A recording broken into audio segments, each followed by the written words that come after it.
Hey, good morning, everybody. Rev here. Once again, it is Tuesday. It is the 18th of May, and we are continuing in The Christ of Easter by Calvin Miller. I hope you're safe and you're well and you're blessed this morning, that things are going well through this week. Looks like we're in for a lot of wet days this week as the rain seems to kind of have set in, but we'll be all right. We'll be all right. God will give us what we need. Never forget that. So I'm in Luke chapter 24 this morning, and I'm starting with verse 39. Look at my hands and my feet. This is Jesus talking. He's appearing to the disciples. Look at my hands and my feet. It is myself, or I myself. Touch me and see. A ghost does not have flesh and bones, as you see I have. When he had said this, he showed them his hands and feet. And while they still did not believe, it was because of joy and amazement. And he asked them, do you have anything here to eat? And they gave him a piece of broiled fish, and he took it and ate it in their presence. This is the word of the Lord. Thanks be to God. In this incredible resurrection moment, Jesus asks for something to eat.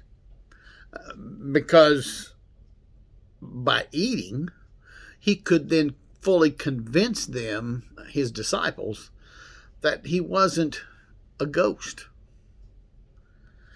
And later on, according to John's gospel account, excuse me, he also ate breakfast with them beside the sea. In fact, he even seemed to be the one that was doing the cooking.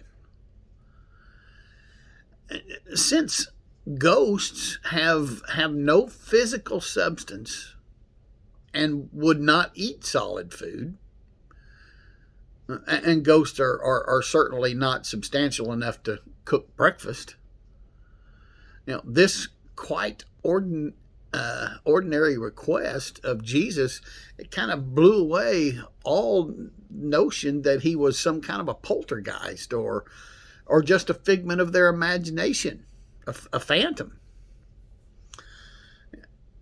Then a heresy developed within the early church called Docetism. It's based on the Greek word dokio, which is to seem.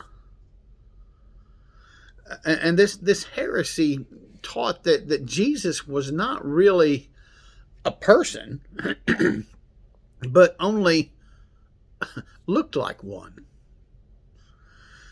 Some said that Jesus was a real person in life, but that after the resurrection, he was just an apparition.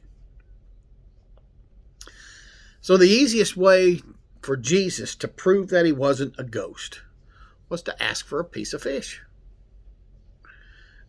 And this small morsel, eaten by the resurrected Christ, was proof to all of them that the resurrection was real. Now, the best way to prove that Jesus is real is not to argue that one time he ate, solid food, but the best argument for you and for me today is that he is still touching and redeeming all life, beginning with our own. I've never been able to doubt Christ for very long, because he'll not leave me alone for very long. And I'm much like the philosopher who, after trying to be an atheist, gave up all hope. And you may ask why. He said that if we are trying to dismiss Christ as a man, he haunts us as an idea. If we try to dismiss him as an idea, then he haunts us as a man. I must confess that when I try to do without Jesus, my life is so empty and so purposeless that I know I must hold him in my heart if life is ever to make sense again. I have seen him do many wonderful things, beautiful things. Doubt him for very long, and we'll find out. You'll find out that his reality, where we have always found it, is, well, let me say it this way. We'll find out that his reality is where we have always found it. In our hearts. In our hearts. Thank you, Jesus. I'm Pastor Mark. I love you guys. Be safe, be well, be blessed. Be strong, and go do something for Jesus.